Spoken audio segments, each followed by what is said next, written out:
Pedro y Juan subían juntos al templo a la hora novena de la oración.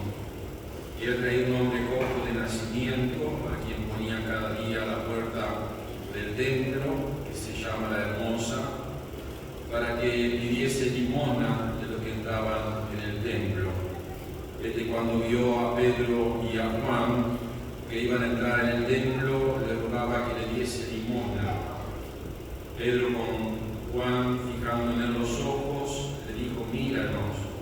Entonces le detuvo atento, esperando recibir de ellos algo.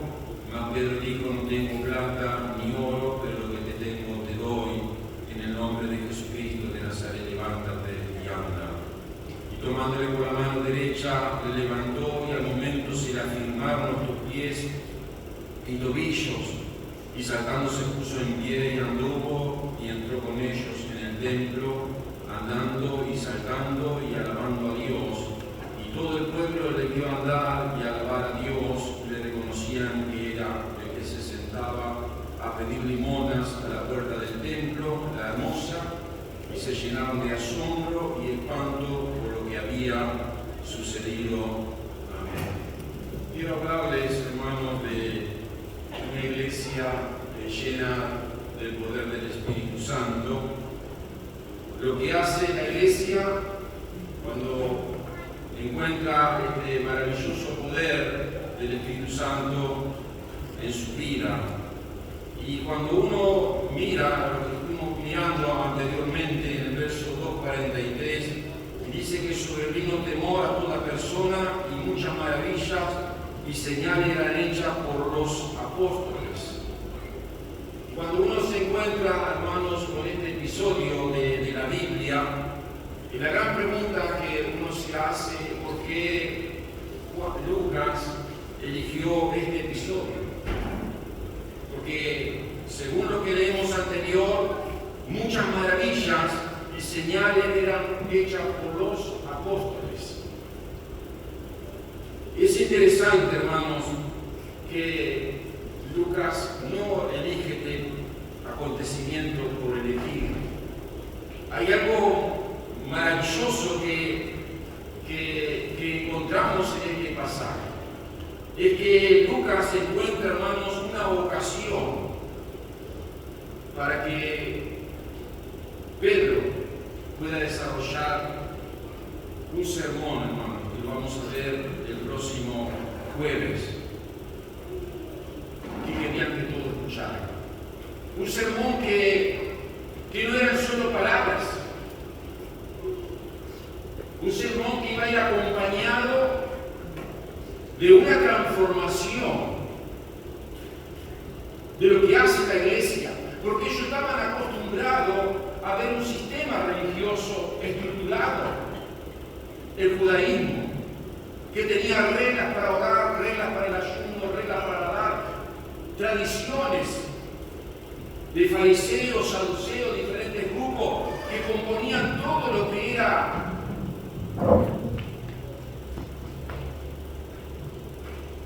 la religión judaizante. Sin duda ellos se basaban mucho por lo que decía la ley y lo que estaba trayendo ahora, hermanos,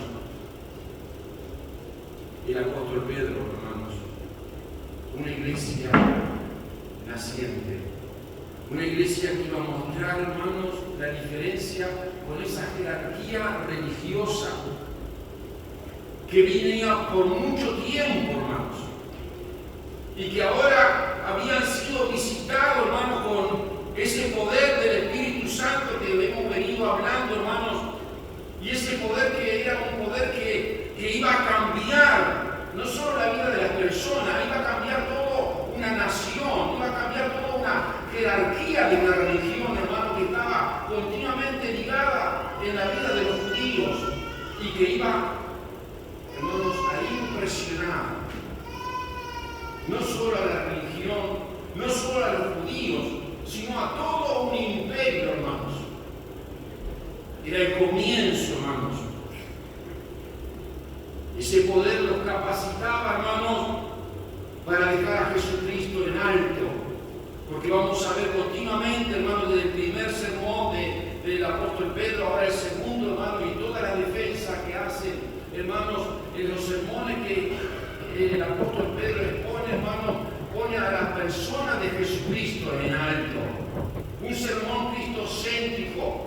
que Jesucristo es el autor de la vida, que Jesucristo vino a esta tierra, que murió en la cruz del Calvario, pero resucitó al tercer día. Y todavía en los sermones que pone Pedro, al que vosotros mataste y crucificaste. Mire cómo le dice a esa jerarquía religiosa, a esos mismos que habían hecho ese acto tremendo, pero él vino y demuestra que Jesucristo había venido, hermanos, para traerles, hermanos, una vida totalmente diferente de lo que era la religión. Ellos podían haber quedado o seguir quedando juntos, orándose en el templo, habían recibido el poder, pero ellos habían obedecido la orden de Jesús. Quedaos en Jerusalén hasta que venga el Espíritu Santo. Pero después, ¿qué era? De ser testigos. Ya no podían quedarse en un lugar solo. El poder del Espíritu Santo les movía a hacer una iglesia en nación, una iglesia que tenía que moverse. Estaba muy lindo quedarse en el lugar todo encerrado cantando, y es hermoso, hermano, cantar y adorar a Dios todo junto acá. Uno se deleita con la alabanza, me deleito en los cultos de oración, me deleito en el culto de domingo, me deleito en todos los cultos maravillosos, pero Dios quiere mucho más que eso para la iglesia. La iglesia tiene un poder que nos capacita, hermano, para ser testigos fuera de esta cadena. Si no, no cumple la misión. La iglesia tiene ese poder, hermano, que diferencia. Y vamos a ver en este texto, hermano, de hoy, hermano, la obra transformadora del poder del Espíritu Santo. Maravillosa. Una obra, hermano, que trae una sanidad física, una sanidad emocional, una sanidad, hermano, espiritual, y una sanidad, hermano, social, que impacta toda una sociedad. Es lo que hace el Espíritu Santo, hermanos. Un hombre que estaba en una tragedia, un hombre cojo, dice la Biblia, de nacimiento. Más adelante dice que tenía ya 40 años, dice la Biblia. 40 años, hermanos, sentado frente a una puerta hermosa, maravillosa, reconocida por todos las ciudades, por todos los imperios. La puerta hermosa era una puerta dorada que usted venía lejos de Jerusalén, eso brillaba, cautivaba, hermano, los viajeros que llegaban hacia Jerusalén. Pero la religión no podía hacer nada con un hombre que estaba postrado en una puerta. ¿Se da cuenta? La necesidad estaba en la puerta y la religión no podía hacer nada. ¿Qué es lo que estaba diferenciando, hermano, esto, hermanos? Era el poder del Espíritu Santo en hombres que estaban dispuestos a obedecerle a Dios. Me encanta esta porción de la palabra del Señor, que Pedro y Juan subían juntos. Pedro, un revolucionario. Juan, un pan del cielo. ¿Cómo Dios puede unir, hermanos, diferentes temperamentos? Quizá con el que estaba al lado, o el hermano que tenía al lado, se lo quería mucho, lo quería. Pero Dios quiere usar al revolucionado y quiere usar el pan del cielo. Pueden estar juntos, claro que pueden estar juntos. Porque si hay algo que nos une, hermanos, es la vida de Cristo en nuestras vidas. Es interesante, hermano, iban a orar a la hora novena de la adoración, dice la Biblia. Y ustedes saben, hermano querido, que la hora novena de las 3 de la tarde no era porque era las 3 de la tarde. Los judíos en la ley tenían que orar 3 veces al día.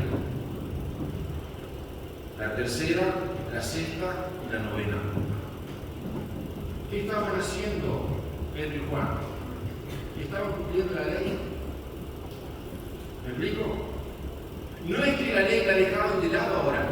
No, ahora Jesús me enseñó enseñó a orar que enciérrate en tu aposento alto y Dios que te ve en público, Dios que te ve en secreto te recompensa en público. Y donde 2 o 3 están congregados en su nombre, así que yo no necesito más ir a la casa de Dios. Ellos pueden haber dicho. Jesús también nos enseñó a orar el Padre Nuestro. Pero me encantan los discípulos, porque María, hermanos, hacían las cosas que la ley decía. Ellos vinieron también a cumplir la ley, hermano, en lo que se podía cumplir, en lo que Dios realmente demandaba para un hombre de Dios. Y en esa hora, hermano, que ellos estaban yendo al templo, se encuentran con un hombre de nacimiento cojo, imposibilitado, hermano querido, que no podían por su propio medio, hermanos, entrar al templo. Pero sí lo único que podía hacer, hermano, era pedir limosna. Quizás era llevado por algún familiar, quizás iba arrastrándose hasta ese lugar. ¿Por qué iba a ese lugar? Porque entendía que en ese lugar las personas que llegaban a la casa de Dios estaban más sensibles a la vida espiritual.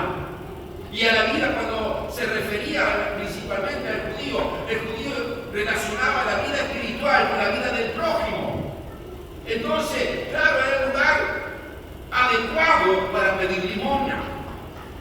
Pero ¿cuántos fariseos, cuántos saduceos, cuántos líderes religiosos entraron por esa puerta? Quizá le dieron dinero. Qué lindo no tener dinero. Nadie dijo amén. Pero cuando no tenemos dinero, Dios se glorifica. Es fácil cuando tenemos dinero.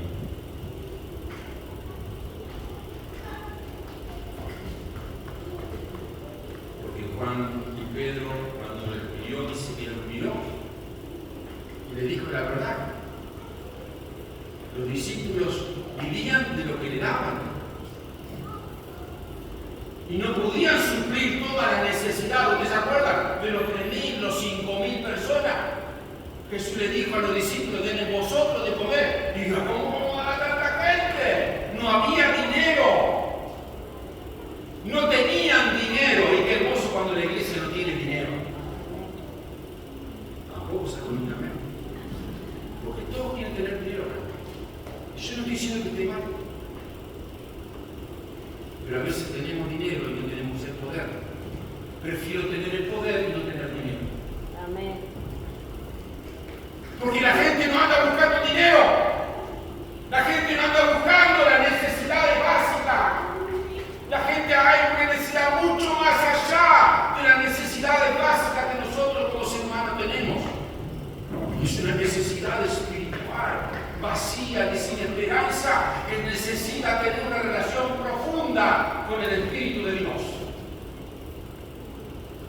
Qué maravilloso es el Señor. Y bueno, hermanos, estoy dando la introducción todavía, todavía no hemos pensado a desarrollar. Y dice que este hombre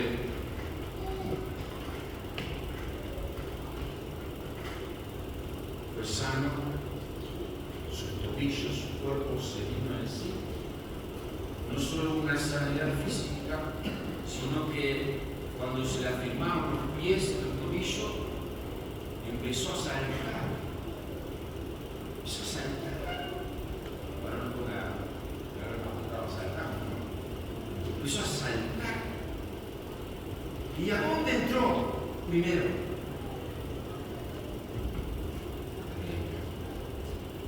A la casa de Dios. Andando, saltando y hablando a aquel que le había sanado. Qué tremendo, hermano. Y todo el pueblo, dice la Biblia, lo vio andar y alabar a Dios. Y le reconocían, lo interesante, y le reconocían que el que estaba sentado para pedir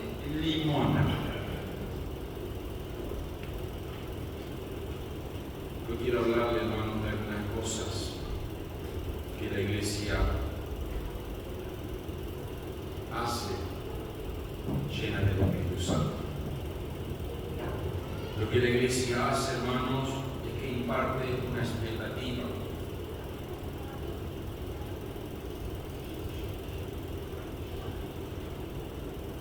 Pedro y Juan, cuando entraron al templo a la novena de oración, era traído un hombre cojo de nacimiento, que le ponían cada día a la puerta del templo que se llamaba la Hermosa para que pidiese limona de lo que entraba en el templo. Cuando vio a Pedro y Juan que iban a entrar en el templo, le rogaba que le diese limona. Pedro, con Juan, fijándole en los ojos, le dijo: míranos. La iglesia, hermanos, tiene que impartir expectativas. Si queremos recibir algo, hermanos, es esencial o fundamental, hermanos, es que nosotros tenemos que dar a la gente o impartir, hermano, a la gente que hay algo poderoso que no viene de nosotros y que viene del Espíritu de Dios. Porque la gente, hermano, está necesitada. Y uno tiene que abrirle una expectativa, hermanos, de lo que Dios quiere hacer en cada vida. Y muchas veces Dios no ha hecho cosas en nuestra vida es porque muchas veces, quizás por años, hemos venido a la iglesia y nuestra vida ha sido una vida más de religión y de asistencia a un culto que una vida llena de expectativa de lo que Dios quiere hacer en cada vida. Nos hemos acostumbrado a una jerarquía religiosa y no venimos con una expectativa de lo que puede hacer el Espíritu de Dios en ese culto para mí. Porque yo creo, hermano, de todo corazón, que Dios en cada reunión, en cada culto donde nos reunimos, hay algo que Dios quiere hacer. Hasta en el culto de oración. ¿Cuántas veces quizás usted ha venido al culto de oración y sale bendecido por la presencia del Señor? No se compartió palabra, no hubo nada, pero estuvo Dios visitándonos. Y cuando Dios te visita, siempre algo sucede. El mundo tiene que saber que en la iglesia de Jesucristo hay una expectativa de lo que Dios quiere hacer en la vida. No es que venimos al culto, ya se pasa pasa el otro, ya. Es como una rutina. No. La clase bíblica con los niños, cuando trabajamos, como decía, hermano, hay una expectativa de lo que Dios va a hacer. Hemos visitado varios pueblos, varios lugares con mi esposa, diferentes lugares, pero siempre, hermano, trayendo la expectativa, no de lo que nosotros podemos hacer, sino lo que el Espíritu de Dios quiere hacer en medio de la necesidad, hermano, que muchas veces tenemos todos nosotros. Lo que una iglesia llena del Espíritu hace, hermano, imparte sanidad. Recién le decía, entonces, fijándome en los ojos, le dijo: míranos.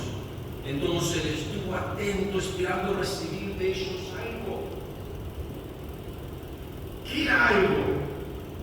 Era lo acostumbrado que siempre estaba acostumbrado a recibir.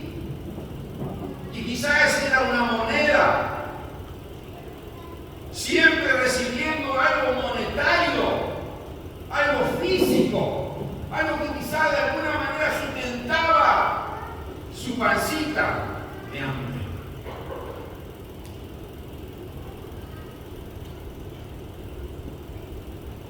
Pero los discípulos admitieron algo, hermanos, que muchas veces nos cuesta admitir como iglesia. Es que no tenemos todos los recursos.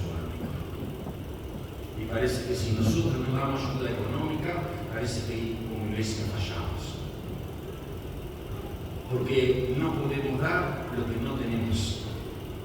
Pero cuando entendemos que la iglesia tiene mucho más que dar que una asistencia económica, hermanos, nosotros podemos cambiar y traer una expectativa a este mundo. dijo Pedro, le dijo la realidad: no tengo plata, no tengo oro, pero lo que te tengo te doy. Aleluya. En el nombre de Jesucristo, levántate y anda. Aleluya. Hermanos, si has pensado venir que en la iglesia vas a conseguir un mejor estatus económico, que va a conseguir trabajo, que va a ser prosperado, que va a tener una casa, 2 casas, que va a tener 2 trabajos, 3 trabajos, que va a tener... No se lo quería nada. Venir al lugar equivocado.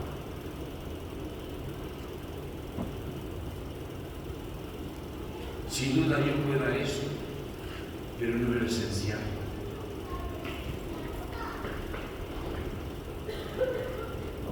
Porque si nosotros predicaríamos ese evangelio, hermano, yo le llevo a ciertas culturas, a ciertos países que no son, hermanos, jamás pueden tener algo de eso.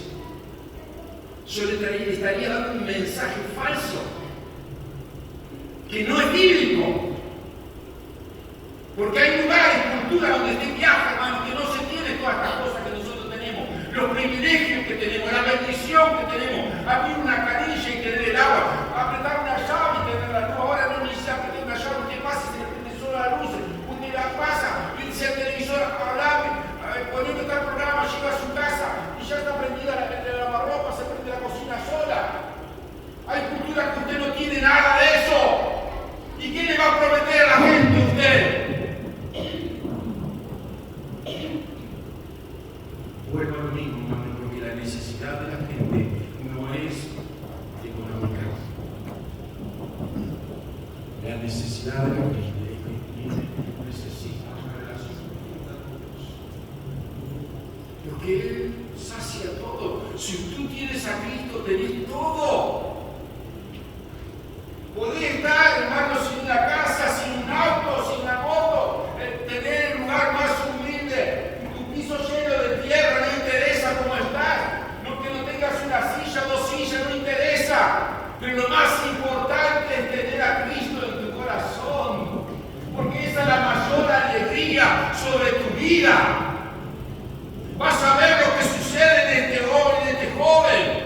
Me acuerdo, hace poco me pasaron una foto de las campañas de la córnea de Alessandría, quizás para muchos de la juventud hoy día vivimos otra década. Y yo miraba, hermano, las plataformas, los estrados, hermano, unas plataformas revestidas, hermano, de plastillera. Pero ¿qué es lo que había arriba de esa plataforma? No tengo plata ni oro. Estaba el poder de Dios manifestándose y la gente acudía y llevaba. Muchas veces el predicador no llegaba el auto, lo traían, venía acá sentado en una moto y a veces venía a pie, lo íbamos a buscar porque bajaban a terminar en el ómnibus.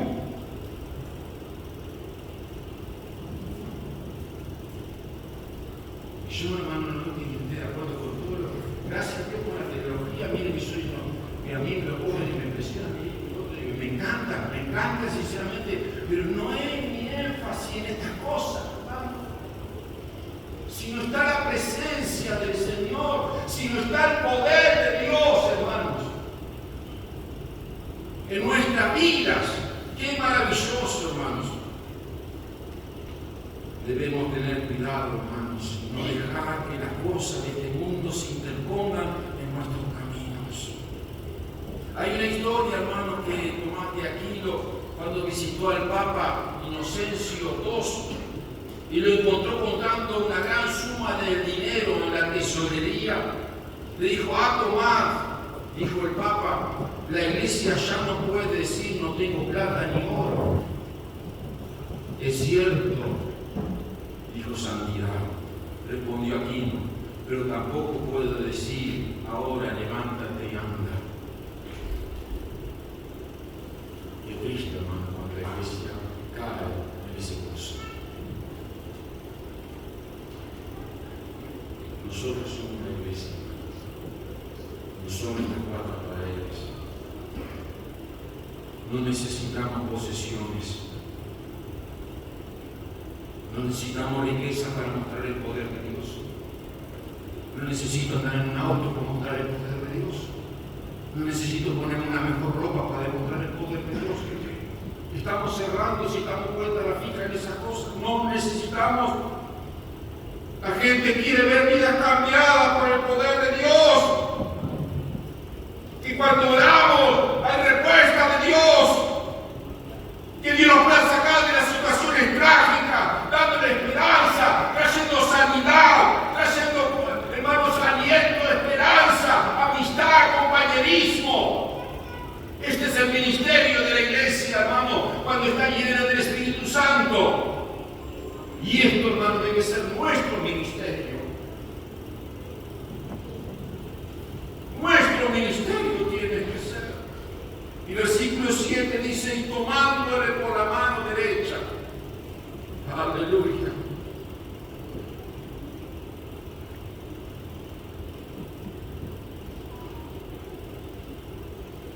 Al momento. Aleluya. Al momento se afirmaron los pies y los tobillos. Demostración del poder de Dios. Una iglesia, hermano, llena del Espíritu Santo imparte alegría y maravilla.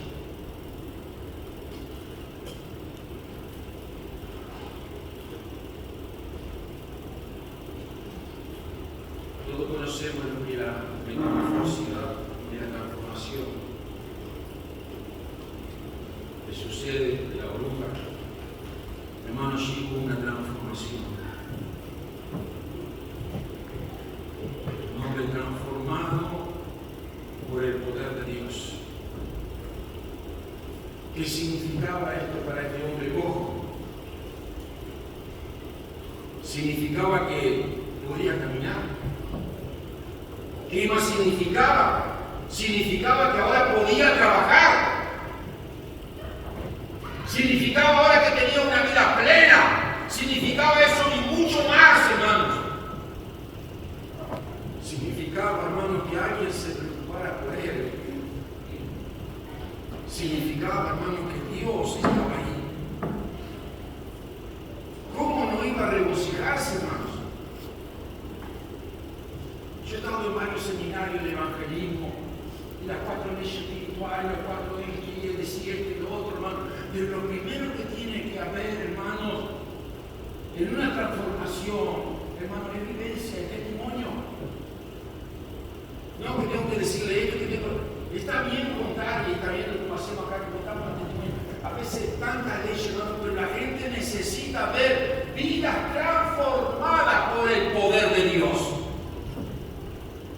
Dijo una vez un comentarista, algunas almas queridas se creen dignas cuando en realidad están petrificadas. Hemos perdido nuestra capacidad de saltar. No es que ahora vamos a ver, porque ahora hay todas las iglesias que saltan y saltan, pero en la casa sigue siendo lo mismo. Yo después de una década donde se daba mucha importancia al hablar en lengua y acá todos hablaban en lengua, pero en la casa seguían siendo mentirosos, chismosos, habladores mal, o sea, tiene todo hermano que yo era no sé para qué era, estaba todo mal enfocado. Y hoy también muchas iglesias enfocan en esto, en lo otro, y en la casa sigue siendo lo mismo. Entonces la iglesia me comporta de una manera, y en casa sigo haciendo mis cosas que traen vergüenza al reino de Dios, perdónenme. Y hay líderes que son así, perdónenme. Estamos trayendo un evangelio que no es el correcto. Y el gran problema es que cuando lo empezamos a aceptar, hermano, eso después es normal, es natural. Ese es el evangelio. No, ese no es el evangelio, perdónenme. Ese no es el evangelio. El evangelio trae transformación interna. Trae alegría.